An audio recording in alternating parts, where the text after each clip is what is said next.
Hello everyone, मैं सीमा समाज शास्त्र की इस सीरीज में आपका स्वागत करती हूँ। आशा करती हूँ कि आप स्वस्थ और सुरक्षित होंगे। इस सीरीज में हम बीए प्रथम वर्ष के पूरे सिलेबस को कवर करेंगे। सभी लेसन की जानकारी सही समय पर प्राप्त करने के लिए इस चैनल को सब्सक्राइब करें। बीए प्रथम वर्ष के लिए ये समाज शास्त्र का फर्स्ट पेपर है। ये अन्य प्रतियोगी परीक्षाओं में भी उपयोगी है। शब्द से ही स्टार्ट करते हैं। समाज शास्त्र है क्या? व्यक्ति जो है वो आदिकाल से ही समाज में रह रहा है, लेकिन उसने समाज और अपने खुद के अध्ययन में काफी देर से रुचि लेना प्रारंभ किया। पहले उसने प्राकृतिक घटनाएं जो हैं उनके बारे में वो रुचि ली, उनका अध्ययन किया, और इसी कारण से सबसे बाद में उसने प्राकृतिक घटनाओं का अध्ययन किया, अपने चारों ओर के पर्यावरण और इन सब को समझने का प्रयत्न किया, और सबसे बाद में उसने फिर स्वयं के समाज के विषय में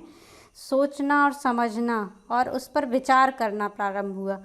अतः यही कारण है कि समाज शास्त्र का जो उदय है वो काफ़ी बाद में हुआ, और प्राकृतिक जो विज्ञान है वो उनका उदय पहले हो चुका था, और बाद में होने के कारण ये एक नया शास्त्र है, और ये ज़्यादा पुराना विषय नहीं है। तो हम देखते हैं अब समाज शास्त्र का अर्थ। शाब्दिक दृष्टि से समाज शास्त्र दो शब्दों से मिलकर बना है, सोशियस और लोगस।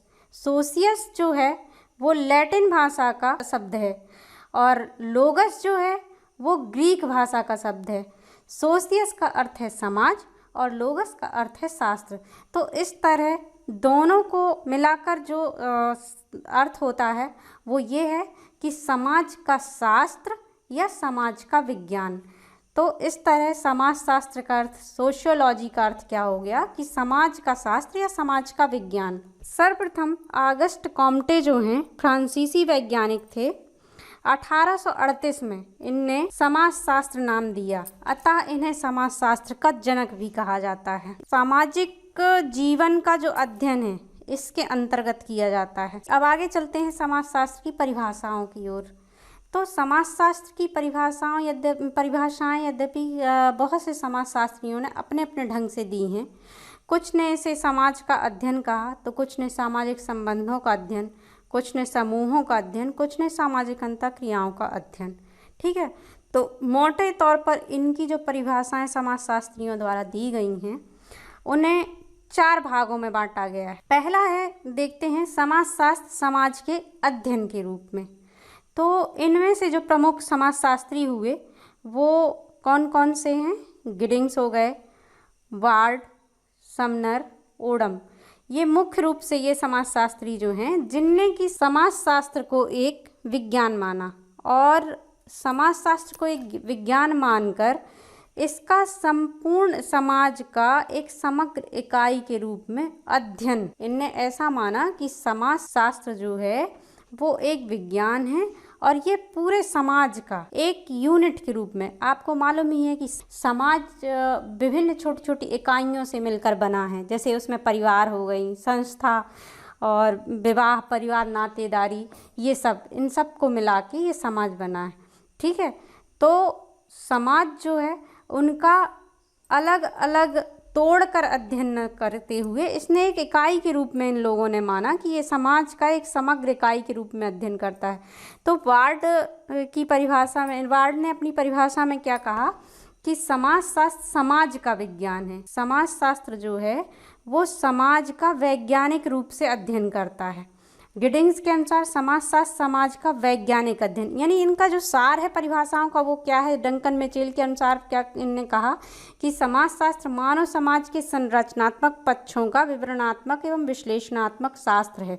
यानी संरचना, 3 शब्द यहाँ पे इनकी परिभाषा में डंकन मिचेल की, वो 3 शब्द स्पष्ट होते हैं, संरचना, विवरण और विश्लेषण।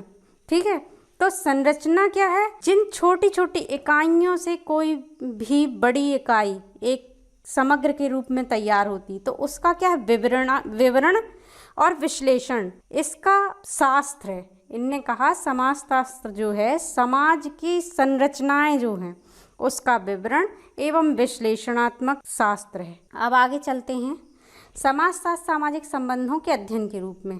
कुछ समाज शास्त्र को सामाजिक संबंधों का अध्ययन मानते हैं। इनमें से प्रमुख हो गए जैसे मैकाइवर और पेज, मैक्स वेबर, क्यूबर और एमरोज। मैकाइवर और पेज, ये आगे भी चल के आप सबको याद रखना है कि मैकाइवर और पेज, इनने सामाजिक संबंधों के जितना भी ये इनने कहा है, ये हर जगह आपको इनकी परिभाषाएं मिलेंगी, चाहे वो कोई भी चैप्टर हो, तो उनकी जो परिभाषा होगी समाजशास्त्र में, वो मुख्यतः सामाजिक संबंधों को लेकर ही है। तो इनने मैकाइवर पेज ने समाजशास्त्र को कहा कि समाजशास्त्र सामाजिक संबंधों के विषय में है। संबंधों के इसी जाल में, यानी जो ताना बाना होता है संबंधों का, इसी को ही इनने समाज कहा है। और इनने आगे चल के एक जगह बताया कि सामाजिक संबंध जो हैं, केवल और केवल वही ही समाजशास्त्र की विषय वस्तु हैं। मैक्स वेबर के अनुसार समाजशास्त्र सामाजिक संबंधों और क्रियाओं का अध्ययन है। मैक्स वेबर की जो परिभाषा है वो मुख्यतः सामाजिक क्रिया को लेकर है। तो इनकी समाजशास्त्र में कहीं भी परिभाषा होगी वो सामाजिक क्रिया से संबंधित रहेगी। तो इनकी परिभाषा में स्पष्ट आपको समझ आ रहा है कि इनने क्या कहा है समाज शास्त्र को, कि सामाजिक संबंध और क्रियाओं का अध्ययन है। एमरोज के अनुसार इनने क्या माना है, समाजशास्त्र मानव संबंधों का विज्ञान। इनने कहा है कि मानव संबंध जो हैं उनका विज्ञान है समाजशास्त्र। आगे चलते हैं। समाजशास्त्र समूहों के अध्ययन के रूप में कुछ समाजशास्त्री जो समूहों का अध्ययन मानते हैं, उनमें से प्रमुख हैं नोब्स, हाइन, फ्लेमिंग और जॉनसन। तो नोब्स, हाइन और फ्लेमिंग के अनुसार इनने परिभाषा दी है अपनी समाजशास्त्र के लिए। वो क्या कहा इनने, समाजशास्त्र समूहों में लोगों का वैज्ञानिक और व्यवस्थित अध्ययन है। यानी जो लोग हैं उनका वैज्ञानिक तरीके से, समूहों में लोगों का वैज्ञानिक तरीके से और व्यवस्थित रूप से अध्ययन है, वो समाजशास्त्र कहलाता है। ऐसा किसने कहा, नोब्स, हाइन और फ्लेमिंग। इसी तरह जॉनसन ने अपनी परिभाषा में क्या कहा कि समाजशास्त्र सामाजिक समूहों का विज्ञान है। सामाजिक समूह सामाजिक अंतःक्रियाओं की ही एक व्यवस्था है। यहाँ यह बात ध्यान देने योग्य है क्या, कि सामाजिक समूह का अर्थ जॉनसन के अनुसार केवल व्यक्तियों का समूह नहीं है, व्यक्तियों के समूह से नहीं, बल्कि व्यक्तियों के मध्य जो उत्पन्न होने वाली जो क्रियाएं हैं, अंतःक्रियाएं, उनकी एक व्यवस्था से है। यानी विभिन्न व्यक्ति जब एक दूसरे के संपर्क में आते हैं तो उनमें सामाजिक अंतःक्रिया उत्पन्न होती है और इन्हीं अंतःक्रियाओं के आधार पर समूह बनते हैं। समाजशास्त्र सामाजिक अंतःक्रियाओं के आधार पर बनने वाले ऐसे सामाजिक समूहों का अध्ययन है। ऐसा किसने कहा, जॉनसन के अनुसार। अगला है समाजशास्त्र सामाजिक अंतःक्रियाओं के अध्ययन के रूप में। कुछ समाजशास्त्री समाजशास्त्र को क्या मानते हैं कि सामाजिक अंतःक्रिया जो हैं उनका अध्ययन है समाजशास्त्र। तो जो समाजशास्त्री ऐसा मानते हैं उनमें कौन कौन से हैं, गिलिन, गिन्सबर्ग, जॉर्ज सिमेल और मैक्स वेबर इनमें से प्रमुख हैं। इन समाजशास्त्रियों की मान्यता ये है कि सामाजिक संबंधों की बजाय सामाजिक अंतःक्रियाएं ही समाज का वास्तविक आधार हैं और सामाजिक संबंध जो हैं उनकी संख्या बहुत ही ज़्यादा होती है। बहुत ज़्यादा इनकी संख्या होने के कारण इनका जो अध्ययन है वो ठीक से नहीं किया जा सकता। अतः समाजशास्त्र को सामाजिक अंतःक्रियाओं का अध्ययन करना चाहिए, ऐसा ये समाजशास्त्री मानते हैं। अब यहाँ ये ध्यान देने वाली बात है कि अंतःक्रिया क्या है।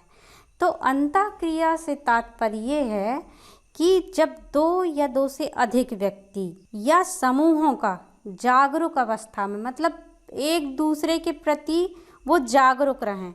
जब दो या दो से अधिक व्यक्ति या समूह जागरूक अवस्था में एक दूसरे को प्रभावित करते हैं और प्रभावित करते हुए जो उनकी क्रियाएं होती हैं, तो इसको क्या बोला जाता है, अंतःक्रियाएं। तो सामाजिक संबंधों के निर्माण का जो आधार है वो अंतःक्रिया है। यही कारण है कि समाजशास्त्री इसको क्या मानते हैं कि सामाजिक अंतःक्रियाओं का अध्ययन है समाजशास्त्र। तो इनमें से प्रमुख कौन कौन से हैं? जॉर्ज सिमेल, इनने परिभाषा दी है।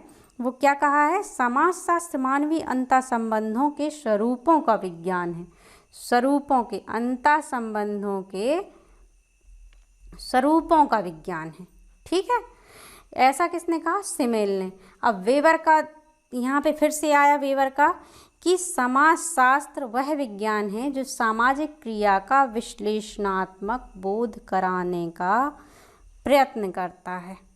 इसी क्रम में गिन्सबर्ग ने क्या कहा है अपनी परिभाषा में कि समाजशास्त्र मानवीय संबंधों, मानवीय अंतः क्रियाओं और अंतः संबंधों, उनकी परिस्थिति एवं परिणामों का अध्ययन है। यानी जो विशेष परिस्थितियाँ होती हैं, विशेष दशाएं होती हैं, उनका परिणाम, इनका अध्ययन करता है वो समाजशास्त्र।